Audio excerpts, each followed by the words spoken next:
தினமும் இறைவனை வணங்கும் ஒரு தெய்வீக தலம் திருச்செந்தூர். இந்த கோயிலோட ரகசியங்களையும் மர்மங்களையும் தெரிஞ்சுக்க வாங்க ஒரு பயணம் போலாம்.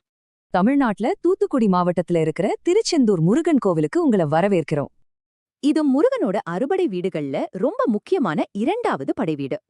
அறுபடை வீடுன்னா முருகனோட 6 புனிதமான இடங்கள். பக்தர்களுக்கு இது ரொம்ப முக்கியமான யாத்திரை தலம். இங்க இருக்கிற மூலவரோட பேரு செந்திலாண்டவர், அதாவது வெற்றிவேலன்.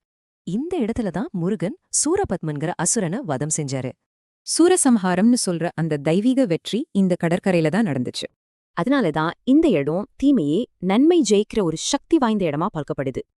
இந்த கோயில் ஆர்ப்பரிக்கிற கடலோட ஓரத்திலேயே அமைஞ்சிருக்கு. இதுதான் முதல் மர்மம்.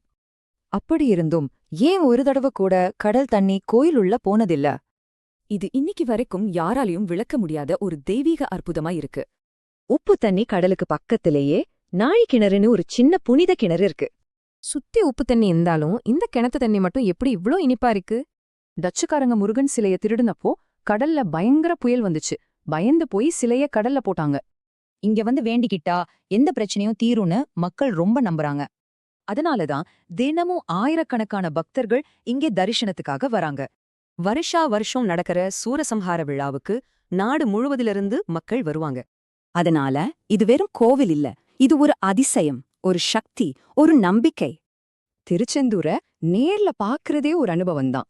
ஒருவேளை ஒரு தரிசனம் உங்க வாழ்க்கையே மாத்தலாம் இல்லையா?